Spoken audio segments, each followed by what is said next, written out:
जिस दिन से जुदा वो हमसे हुए, इस दिल ने धड़कना छोड़ दिया, तारों ने चमकना छोड़ दिया। क्या लग रहा है, कैसा रहा गाना? नदी के किनारे बहुत ही अच्छी जगह और ये गाना गा रहा हूँ, बड़ी खुशी की बात है, मजा आता है। पर थिंक ऑन इट, क्या बहुत ज्यादा चिंता में हो, बहुत टेंशन में हो, बहुत ज्यादा डिप्रेशन में हो और उस वक्त पे आप ऐसा डिप्रेशन वाला गाना सुनते हो, ऐसा टेंशन वाला गाना सुनते हो, जितना ज्यादा आप इमोशनल गाने को सुनते हो उतने ज्यादा आप इमोशनली महसूस करोगे कि आप उसमें डूबते जाते हो।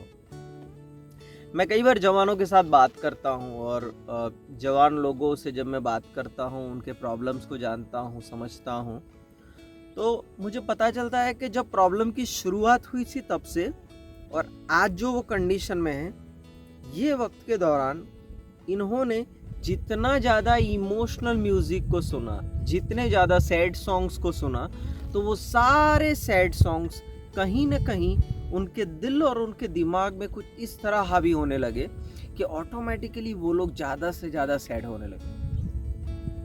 ठीक है, मैंने अभी गाना गाया था ना, जिस दिन से जुदा वो हमसे हुए, इस दिल ने धड़कना छोड़ दिया ना। एक्चुअली ऐसा होता है क्या? मतलब आप किसी को बहुत प्यार करते हो, उसके बिना नहीं रह सकते, वो भी आपको बहुत प्यार करता है, फिर सडनली एक दिन आता है वो आपको छोड़ देता है, तो क्या उसके छोड़ देने से आपका जीवन खत्म हो जाता है? क्या उसका धोखा देने से क्या आपका जीवन खत्म हो जाता है? नहीं, जीवन खत्म नहीं होता। पर प्रॉब्लम क्या है, हम जब ऐसे गाने सुनते हैं कि जो हमको ये बताता है कि देख तेरा दिल टूट गया इसलिए तू किसी काम का नहीं ना। मैं जब कॉलेज करता था तो एक स्टेटमेंट कई बार लड़के लोग बोलते थे कि टूटे हुए पैमाने में कभी जाम नहीं आता और दिल अगर टूट जाए तो वो किसी के काम नहीं आता ना। मेरे को बोलो, इसमें लॉजिक कहाँ आता है कि टूटा हुआ पैमाना जिसमें कभी जाम नहीं आता और दिल अगर टूट जाए तो वो किसी के काम नहीं आता ना। पैमाने में और दिल में कुछ फर्क नहीं है क्या? I mean think on it कि हम दुनिया की ऐसी चीजों को लेते हैं, उसको हमारे दिल के साथ उसका कंपैरिजन करते हैं और फिर क्या होता है, हम उसी चीज को सोचते रहते हैं। मेरे प्रियो, जो बात मैं आज आपसे बताना चाहता हूँ वो कि कभी कभी जब आप डिप्रेशन में हो, टेंशन में हो, उस वक्त पे आप हद से ज़्यादा ये नेगेटिव गाने सुनोगे, सैड सॉन्ग सुनोगे, तो वो क्या करेगा, आपको उतना ही ज़्यादा इमोशनली डाउन डाउन डाउन करता रहेगा और वो उस लेवल तक डाउन करेगा कि एक वक्त ऐसा आएगा जब आपको लगेगा कि आपके पास कुछ नहीं है, आपने सब गवा दिया। थिंक ऑन इट कि आप टेंशन में है, डिप्रेशन में है और उसी जगह पे आपने मूवी देखा। मैं से कई लोगों को जानता हूं कि जैसे मूवी देखा, अगर मूवी के अंदर जो कैरेक्टर है या वीडियो के अंदर जो कैरेक्टर है वो प्रॉब्लम में है, स्ट्रगल में है, दुख में है, तो वो अपने आप को उस जगह पे रख देते हैं। अरे मेरी जैसी कंडीशन उसकी है, उसके जैसी कंडीशन मेरी है। Same way songs, sad songs जो सुना, जैसे जैसे सैड सॉन्ग सुनते हैं वैसे वैसे अपने आप को उस इंसान के माफिक रखने की कोशिश करते हैं। ठीक है, मुझे आज भी याद है कि एक वक्त था जब एक मूवी आया था जिसके अंदर ऐसे कल के एक जो उसका जो एक्टर था वो ऐसे बीच में ऐसे बाल करके वो रखता था और उसके कुछ सैड सॉन्ग भी बड़े फेमस हुए थे। ठीक है, और वो सैड सॉन्ग्स जवान लोग सुनते रहते थे, स्पेशली वो जवान जिनके दिल टूट चुके हैं, जो अकेले हो गए हैं, किसी ने धोखा दे दिया है। ये ज्यादा ऐसे सैड सॉन्ग सुनने से आप उसमें से बाहर नहीं आओगे, आप उतने ज्यादा उसमें डूबते जाओगे। सेकेंड थिंग, कई बच्चे ऐसे मैंने देखे जो लोग हॉरर मूवी देखना शुरू कर देते हैं। डिप्रेशन में है, टेंशन में है, हॉरर मूवी देखेंगे। एक मूवी, दो मूवी, 3, 4, 5, 6, इतने ज्यादा हॉरर मूवी देखते हैं कि उनका दिमाग फिर कंटिन्यूअसली कुछ अलग तरीके से सोचना शुरू कर देता है। Now, my dear friends, let me tell you, horror movie देखने की वजह से, जब आप हॉरर मूवी देखते हो, आपका आप जब इमोशनल हो, दिल टूट चुका है, स्ट्रगल में हो, डिप्रेशन में हो, तो उस वक्त पे आपका दिमाग 100% एक नेगेटिव लेवल पे है। लेकिन उसी वक्त पे अगर आपने हॉरर मूवी देखना शुरू किया तो क्या होगा, हॉरर मतलब डर। जब आपका जो इमोशनल जो सैडनेस है वो भी एक फीलिंग है, यहाँ पे डर है वो भी एक फीलिंग है, तो यहाँ पे मूड से आप ये डर वाले मूड में आ जाते हो। अभी डर जब होता है तो क्या होता है, आपका जो इमोशनल सैडनेस था ना उसको आप भूल जाते हो थोड़ी देर के लिए।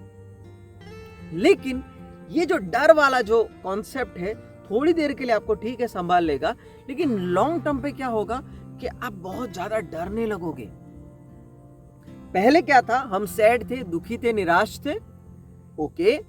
अभी क्या हुआ, उस सैडनेस, दुखी, निराश के बाद हम यहाँ पे आए, भूत का मूवी देखा। वो भूत के मूवी से क्या हुआ, ऑटोमेटिकली हम पहले सिर्फ दुखी थे, अभी दुखी के साथ हम लोग डर भी ऐड हो जाएगा, और ये दुख और डर दोनों फिर साथ में काम करेंगे। इससे क्या होगा, इससे हम लोग बहुत ज्यादा अंदर से डरने लगेंगे। और मैंने एक पुराने वीडियो में एक बार कहा था कि मोटिवेशन ऐसा नहीं होना चाहिए कि जैसे आपने 10, 12, 15 भूत के मूवी देख लिए तो आप कहीं पे भी जाते हो आपको लगता है कोई आपके साथ है ना, ऐसा नहीं होता। ये एक मेंटालिटी है या एक लेवल है आपके दिमाग का जिसको आपको डेवलप करना पड़ेगा ना। जिस बात से मैंने शुरू किया, सैड सॉन्ग्स, आपको पता है ऐसे बहुत सारे बच्चे हैं जिन्होंने सुसाइड इसलिए किया क्योंकि वो लोग, उनको लत लग गई थी सैड सॉन्ग्स की। इतने ज्यादा सैड सॉन्ग सुनना, जितना ज्यादा सैड सॉन्ग उतना अच्छा लगता है, ठीक है। आप अगर डिप्रेशन में है, टेंशन में है, तो ऐसे गाने जब सुनते हैं तो आपको बहुत अच्छा लगता है, फील होता है, दर्द फील होता है, मैं और मेरा अकेलापन, मैं और मेरी तन्हाई, ये सारी चीजें एक वक्त तक अच्छी लगती है। But then a time comes, automatically आपको लगता है कि आप उसमें ज़्यादा से ज़्यादा डूब चुके हो। सो मेरे फ्रेंड्स, मेरे दोस्तों, मेरे एक विनती है आपसे, अगर आप डिप्रेशन में हैं, टेंशन में हैं, चिंता में हैं, डिस्करेज हो चुके हैं, धोखा मिला है आपको, तो please please please number 1 thing, sad songs मत सुनना। क्योंकि आप जितना ज़्यादा सैड सॉन्ग सुनोगे ना, उतना ज़्यादा आप उसी चीज़ में ज़्यादा से ज़्यादा अपने आप को वो बुने जाओगे उसी के अंदर। अब भूत का मूवी देखोगे तो आप पहले सिर्फ डर रहे थे, पहले सिर्फ आप दुखी थे, निराश थे, अभी आप में डर ऐड हो जाएगा। दुख और डर दोनों जब साथ में मिलेगा तब आपको आगे क्या करना है वो रास्ता नहीं दिखेगा। सो मेरी एक रिक्वेस्ट है, आप जब ऐसी कंडीशन में आते हैं, काइंडली अवॉइड सच थिंग्स, ठीक है। क्योंकि इनसे भले आपको टेम्पररी रिलीफ मिले, टेम्पररी अच्छा लगे, ठीक है। मूवी में कोई रो रहा है, धोखा मिला है, रो रहा है, और वो रोता हुआ गाना आपने सुना, आपको वही फीलिंग आ रही है, देखो मैं मेरे जो गम है, मेरे जो दुख है, वो किसी के लिए ऐसे दिखा रहा हूँ, बता रहा हूँ, but that is not reality. Movie में जो दिखता है वो रियलिटी नहीं है। इट्स स्क्रिप्टेड स्टफ, ठीक है। उसको स्क्रिप्टेड किया गया है, डायरेक्टर ने बताया कि आपको ये करना है, उन्होंने वो किया। पर उस जो ड्रामा किया गया है उससे आपके जीवन पे कितना ज़्यादा नेगेटिव असर होगा वो आपको तब पता चलेगा जब आप इसी के अंदर बहुत ज़्यादा आगे बढ़ोगे। मैंने जैसे बताया, बहुत सारे जवान बच्चों से मैं बात करता हूँ, आपको पता है जो चिंता जो छोटी सी थी वो बहुत बड़ी इसलिए हो जाती है क्योंकि वो लोग सैड सॉन्ग के पीछे चलते हैं, ठीक है ना। मैं उनके अगेंस्ट में नहीं हूँ, बहुत ही अच्छा है, वो लोग बहुत अच्छा काम करते हैं, सिखाते हैं, बताते हैं, ठीक है, कि ऐसा ऐसा हो सकता है, हमको सावधान रहना है, सतर्क रहना है वगैरह। लेकिन मैंने ऐसा भी देखा कि जब लोग डिप्रेशन में होते हैं तब उनको इस बात की लत लग जाती है, देयर हैबिट, मतलब एक पूरा का पूरा उनमें एक हैबिट क्रिएट होता है कि वो बस वही चीज़ देखे रहते हैं। क्यों? क्योंकि थ्रिलिंग मिलता है। बट ये थ्रिलिंग के चलते क्या होता है कि वो लोग इसमें से बाहर आने की बजाय ज़्यादा से ज़्यादा जितनी भी चीज़ें उनके आसपास हो रही हैं, सब में कुछ ना कुछ गड़बड़ देखना शुरू कर देते हैं, कुछ ना कुछ ऐसी बातें देखना शुरू कर देते हैं, ये ऐसा होगा, ये ऐसा होगा, ये ऐसा होगा, ये ऐसा होगा।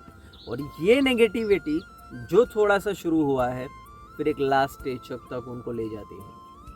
सो माय डियर फ्रेंड्स, मेरी आपसे तहे दिल से रिक्वेस्ट है, अगर आप टेंशन में हैं, डिप्रेशन में हैं, तो सैड सॉन्ग अवॉइड कीजिए, ठीक है, क्योंकि जितने ज़्यादा सैड सॉन्ग सुनेंगे उतना ज़्यादा आप में वो नेगेटिव चीज़ें ज़्यादा शुरू हो जाएगी।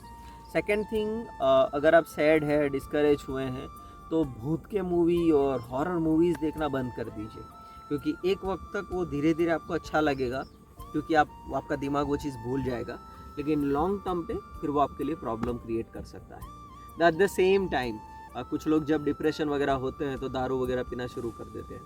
देखो, डिप्रेशन टेंशन में है, दारू पिएंगे, दारू का जो बजिंग दिमाग में चलता है उसकी वजह से आपका जो प्रॉब्लम है उसको भूल जाएंगे। लेकिन उसी बात को जब आप थोड़े वक्त तक चलते रहोगे ना, फिर ये जो शुरुआत सिर्फ अपने टेंशन में से बाहर निकलने के लिए हुई थी, वो फिर धीरे धीरे ऐसी आदत बन जाएगी जिसको आप छोड़ नहीं पाओगे, ठीक है, क्योंकि आदतें लगना या न लगना वो अपने हाथ में रहती, लेकिन एक बार वो लग जाती है उसके बाद वो छोड़ना बड़ा ही कठिन हो जाता है।